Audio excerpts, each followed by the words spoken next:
جان کا مطلب یوسف علیہ السلام کے ابا اور ان کے امی. اب بڑی حسرت کی بات تھی کیونکہ ان کے جو بھائی تھے 10 سوتیلے بھائی تھے، وہ دوسرے والدہ دوسرے امی کے بیٹے تھے. تو اسی لیے یعقوب علیہ السلام نے کہا اپنے ان بھائیوں سے یہ خواب بیان نہ کرنا، تمہارے بارے میں بری پلاننگ کریں گے، وہ حسد کریں گے. یوسف علیہ السلام کے والد تھے، یوسف علیہ السلام کے جو والد تھے یعقوب علیہ السلام، یوسف علیہ السلام کو بہت چاہتے تھے.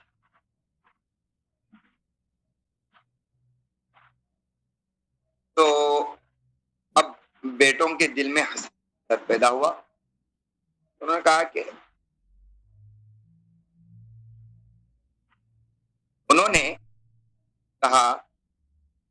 کہ یوسف کے والد گرامی ان سے بہت زیادہ محبت کرتے ہیں، جبکہ ہم عمر اور طاقت تعداد میں زیادہ ہیں، ہم والد صاحب کی مدد زیادہ کر سکتے ہیں، تو ہم سے محبت کرنا چاہیے تھا، یوسف سے کیوں محبت کر رہے ہیں؟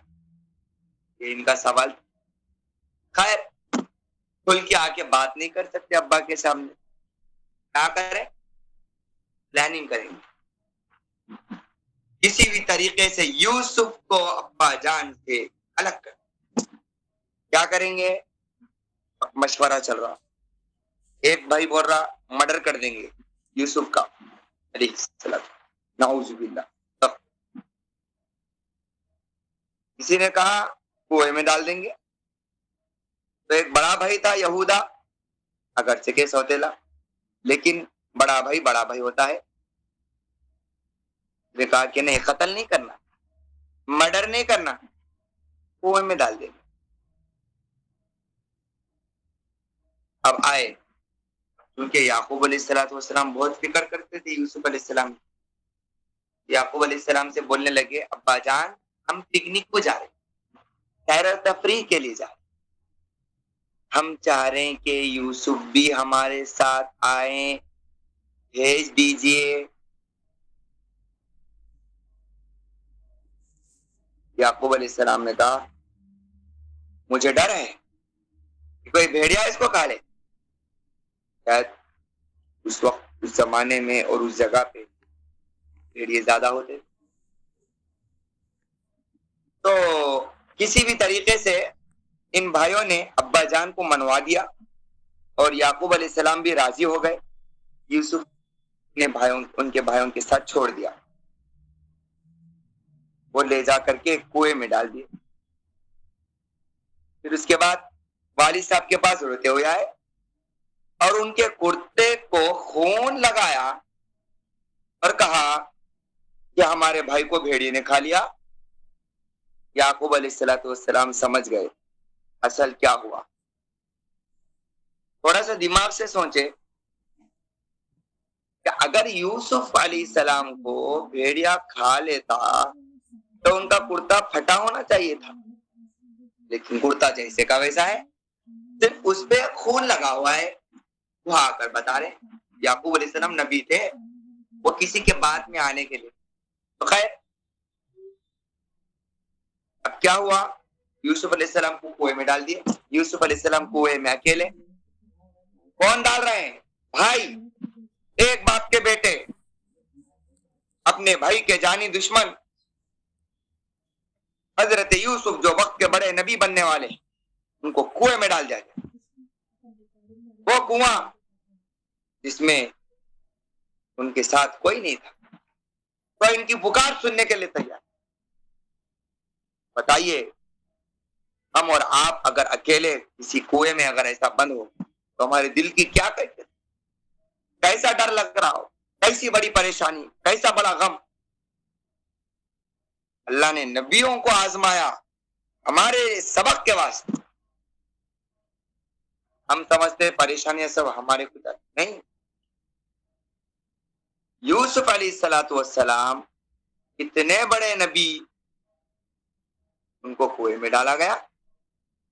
تو پھر کیا ہوا، ایک قافلہ وہاں سے گزرا. پانی نکالنے کے لیے ڈول ڈالتے نا، ایسا جگ مگ وغیرہ ڈول، تو جب ڈالے تھے وہ قافلے والے تو وہ ڈول کے اندر پانی کے بجائے یوسف علیہ السلام نکل کے آئے. بھائی وہاں خرید تھے. بھائیوں نے کیا کہا آ کر, یہ جو بچہ ہے یہ ہمارا بھگوڑا غلام ہے. دیکھیے کتنی بڑی دشمنی. اپنے بھائی کو بھگوڑا غلام کہہ دیا اور کہا کہ ہم اسے بیچنا چاہتے ہیں اور کوئی بڑی قیمت نہیں, کیا تو بھی پیسے دے کے لے کے چلے جائیں. اللہ اکبر. کیا ہو رہا ہے ایک نبی کے ساتھ جو آگے جا کے بڑا نبی بننے والا ہے, اس کے ساتھ یہ گھنونی حرکت. بیچ دیا, وہ قافلے والے خرید لیے. یہ کنعان, یہ جگہ کا نام کیا ہے؟ کنعان. یہاں سے اب مصر گئے یوسف علیہ السلام. کیسا گئے یاد رکھ لیجیے. وہ جو قافلے والے آئے تھے یہ قافلہ مصر جا رہا تھا, تو جاتے جاتے یوسف علیہ السلام کو بھی لے کے چلے گئے. وہاں ایک بڑا عزیز مصر بادشاہ تھا. وہ منڈیوں میں جیسا مارکیٹ میں ترکاری کدو بیگن آلو ٹماٹے جیسا بیچتے, ویسے پہلے غلاموں کو بیچتے تھے, بچوں کو بچیوں کو ایسا مارکیٹ میں رکھے. یوں سمجھ لیجیے کام والے جو بھی خرید لیا ہمیشہ ان کے گھر میں جا کے کام کر. تو یوسف علیہ السلام کو منڈی میں بیچ دیا گیا. بڑا مصر کا بادشاہ تھا, وہ آ کے خرید لیا. بیوی سے کہنے لگا کہ اس کا بہت خیال کرنا, یہ بہت اچھی صفات والا سمجھ میں آ رہا ہے.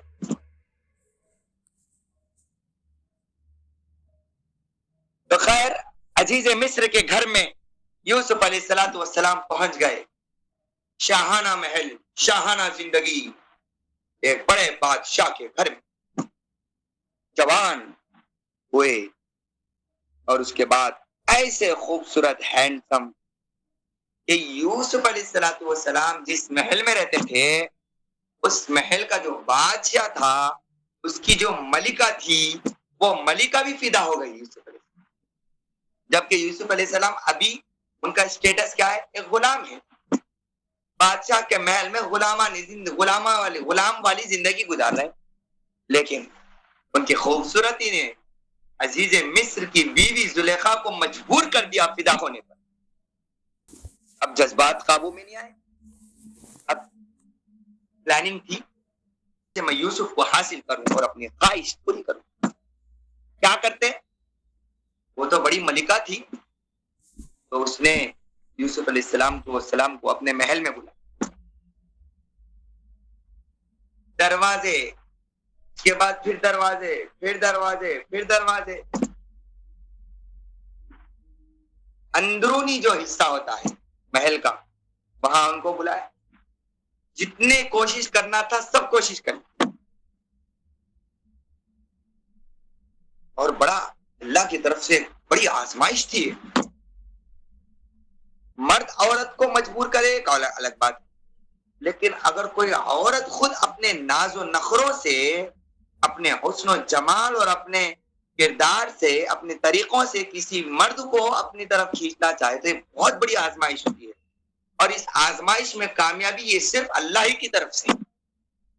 اب دیکھو یوسف علیہ السلام کو محل کے اندر لے جایا گیا, دروازوں کو بند کر دیا گیا, سارے آسائش اور آرام ساری چیزیں تیار ہیں. اب زلیخا جو عزیز مصر کی بیوی, وہ یوسف علیہ السلام کو بلا رہی ہے, آ جاؤ میرے پاس اور میری خواہش کو پوری کرو. قرآن نے کہا ای تلک, یہ پورا واقعہ قرآن میں لکھا ہوا ہے, میں اپنی طرف سے بیان نہیں کر رہا ہوں.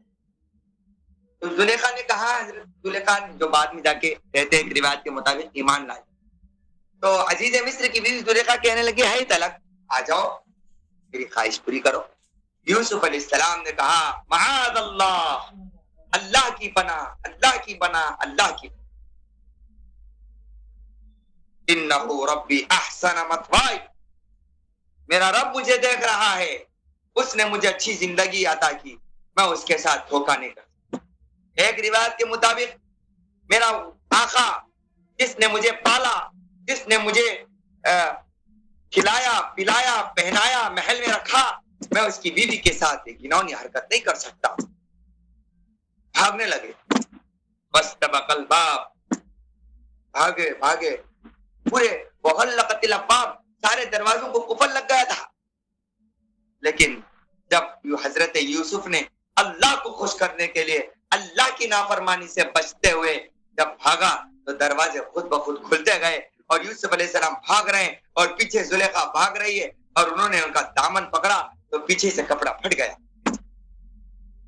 بھاگتے بھاگتے بھاگتے جب دروازے پر پہنچے تو وہاں عزیز مصر جو تھے زلیخا کے شوہر یعنی ملک بادشاہ وقت وہاں کھڑے ہوئے سارا تماشا دیکھ رہے. تو زلیخا نے فوراً الزام لگایا کہ انہوں نے میرے ساتھ زبردستی کی. ایک عورت مرد کو بدنام کرنے کی کوشش کی. پھر کیا ہوا؟ وہ تو نبی تھے نا یوسف علیہ السلام، تو اللہ کیسے چھوڑے گا؟ یہاں زلیخا نے جھوٹ کہا، وہاں اللہ تعالیٰ نے یوسف علیہ السلام کی صفائی بیان کرنے کے واسطے ایک چھوٹا بچہ دودھ پیتے بچے کو زبان عطا کی اور وہ بولنے لگا اور حضرت یوسف علیہ السلام کے حق میں گواہی دینے لگا کہ غلطی یوسف علیہ السلام کی نہیں ہے، غلطی زلیخا کی ہے. اگر معلوم کرنا ہے تو اس کا طریقہ یہ ہے کہ دیکھو کہ یوسف علیہ السلام کا دامن کپڑا پیچھے سے پھٹا ہوا ہے یا آگے سے پھٹا ہوا ہے. اگر پیچھے سے پھٹا ہوا ہے تو اس کا مطلب یہ ہے کہ زلیخا پیچھے سے زبردستی بھاگ رہی تھی ان کو پکڑنے کے لیے، تو اس لیے ان کا دامن پیچھے سے پھٹ گیا. تو دیکھا حقیقت حال تو یوسف علیہ السلام کا کپڑا پیچھے سے پھٹ گیا. تو اس بات کا ثبوت تھا کہ یوسف غلطی پر نہیں ہے، زلیخا غلطی. اب شہر کی عورتوں میں بات، اور شہر کی ساری عورتوں میں ایک بات وائرل ہو گئی، فیمس ہو گئی، مشہور ہو گئی. ارے ملکہ عزیز مصر کی بیوی ایک غلام کے ساتھ ایسی بری حرکت. توبہ توبہ، پوری عورتوں کے درمیان باتیں چل رہی. اب زلیخا بھی بڑی ہوشیار تھے، انہوں نے اپنی ہوشیاری سے وہ پوری عورتوں کو دعوت دی جو بدنام کر رہے تھے. ایک ہی دعوت، شاہانہ محل، جہانہ دسترخوان، زبردست قسم قسم کے فروٹ، تیز چھریاں، عظیم الشان عالی شان دسترخوان. اس کے بعد پردے کے پیچھے یوسف علیہ السلام کو رکھا اور دسترخوان بچھایا اور تیز چھریاں ان عورتوں کے ہاتھ میں دے دی اور پھل ان کے ہاتھ میں رکھ دیے اور کہا کہ کاٹنا شروع کرے. جیسے وہ کاٹ رہے تھے سامنے سے پردہ ہٹایا گیا، یوسف علیہ السلام کو باہر بلایا گیا. جب عورتوں نے یوسف کو دیکھا تو ساری عورتیں ایسے دیکھتے رہ گئی کہ وہ پھل کاٹنے کے بجائے، فروٹ کاٹنے کے بجائے اپنے ہاتھوں کو، اپنے انگلیوں کو کاٹ اور کہا کہ یہ انسان نہیں ہے، یہ فرشتہ ہے، فرشتہ. زلیخا نے کہا یہی وہ ہے جس کے بارے میں تم مجھے بدنام کر رہے تھے. پھر اس کے بعد اب ساری عورتیں کہنے لگی کہ یوسف جو زلیخا کہہ رہے اس کی بات مان لو. پہلے ایک عورت بہکا رہی تھی، اب پوری عورتیں مل کر غلطی کی طرف، گناہ کی طرف دعوت دے. اور زلیخا نے صاف اعلان کیا، اے یوسف سنو، یا تو تمہیں جیل میں جانا پڑے گا یا تم میں جو کہہ رہا ہوں، میں جو کہہ رہی ہوں وہ میری بات پوری کرو، یا تو میری خواہش پوری کرو یا تمہیں جیل کی سزا دے دی جائے. کیونکہ وہ ملکہ تھی، وہ جو چاہے کرے. حضرت یوسف علیہ السلام نے دعا کی، اے میرے پروردگار، یہ عورتیں مجھے جس کام کی دعوت دے رہی ہے اس کے مقابلے میں جیل میں جانا مجھے پسند ہے، اللہ کی نافرمانی مجھے پسند نہیں. اللہ اکبر، کیا جوانی تھی یوسف علیہ السلام، وقت کا بڑا نبی، اس کے دل میں اللہ کی ایسی محبت، عورتوں کا جادو بھی ان کے اوپر کچھ اثر نہیں. کاش اللہ کرے سارے امت مسلمہ کو ایسی پاکیزہ جوانی اللہ تعالی. اللہ تعالیٰ نے ان کی دعا قبول کی اور جیل میں جانے کا انتظام کیا. اور یوسف علیہ السلام جیل میں چلے گئے. اس کے بعد خیر پھر ایک لمبا قصہ ہوا. بالآخر یوسف علیہ السلام کو بھی خواب کی تعبیر معلوم. خواب کوئی دیکھے تو اس کا کیا مطلب ہے. یوسف علیہ السلام کو بھی وہ فن وہ علم اللہ تعالیٰ عطا کرے. یعقوب علیہ السلام کو بھی تعبیر کا علم تھا. یوسف علیہ السلام کو بھی خواب کا تعبیر کا علم. تو بادشاہ کو ایک بڑا خواب. بادشاہ وقت نے خواب دیکھا 7 موٹی تازی گائیں 7 دبلی پتلی گائے کو کھا رہی ہے.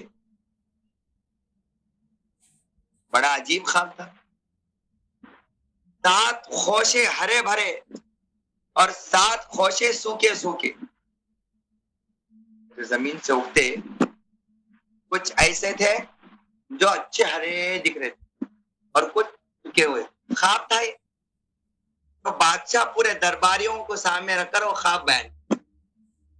پورے بولے یہ خواب نہیں یہ بیکار بات ہے یہ شیطانی خواب ہے اس کا کیا بھی مطلب نہیں یہ افسانے ہیں.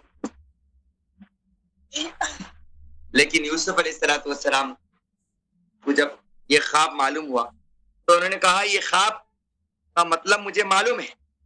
اس کا مطلب یہ ہے کہ بادشاہ وقت کی حکومت میں 7 سال کھیتی باڑی کر کے اناج محفوظ کر دیا جائے کیونکہ اس کے بعد ایسے 7 سال آنے والے ہیں کہ آسمان سے پانی نہیں برسے گا زمین سے کھیتی نہیں اگے گی اور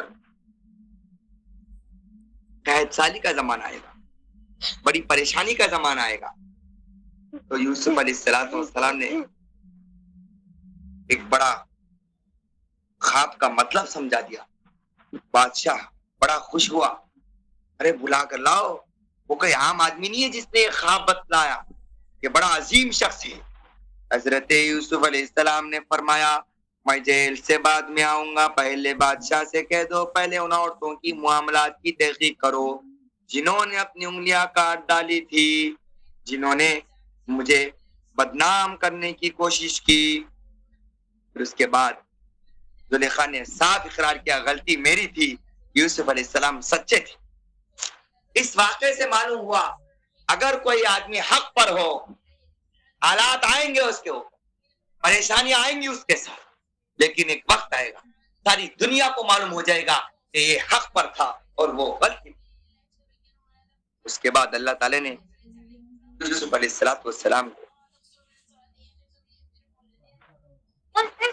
وزیر خزانہ بنایا. چاہے مصر نے یوسف علیہ السلام کو اپنے پاس بلایا اور یوسف علیہ السلام نے بادشاہ کا پورا خواب سنا اور اس کی پورا مطلب اس کا بیان کیا اور ان کو بتا بھی دیا سسٹم کہ آپ کی حکومت میں ایسا ایسا ہونے والا ہے آپ اس کو ایسا ایسا ہینڈل کریے ایسا ایسا مینج کریے. تو اس کے بعد یوسف علیہ السلام کو کیونکہ اچھی خاصی معلومات تھی انہوں نے اپنی زبان سے کہا بادشاہ وقت آپ مجھے وزیر خزانہ بنا دی میں نگرانی کر سکتا ہوں اللہ نے مجھے علم عطا کیا. اس کے بعد بادشاہ نے حکومت کے تمام اختیارات یوسف علیہ السلام کو اپنی کرسی پر بٹھا سارے اختیارات بادشاہ وقت بنا دی. اللہ اکبر. ایک وقت تھا ظالم بھائیوں نے کنویں میں پھینکا تھا اسی مظلوم حضرت یوسف کو اللہ تعالیٰ نے وقت کا بڑا بادشاہ بنایا. دیکھیے اسی لیے کہتے ہیں مظلوم بننا ظالم نہ بننا مظلوم بننا ظالم نہ بننا. اس سے بڑا سبق لیجیے. کسی پر اپنی ہماری ذات سے ظلم ہو رہا ہے اللہ اکبر توبہ توبہ. ہاں کسی کی طرف سے ہمارے اوپر ظلم ہو رہا سہ لینا دعائیں دینا ان کو کیونکہ کل آخرت میں انہیں کیا ملنے والے انشاءاللہ دنیا میں بھی اس کا بدلہ اللہ دکھائے گا. کیا یوسف علیہ السلام کو دنیا میں بدلہ نہیں ملا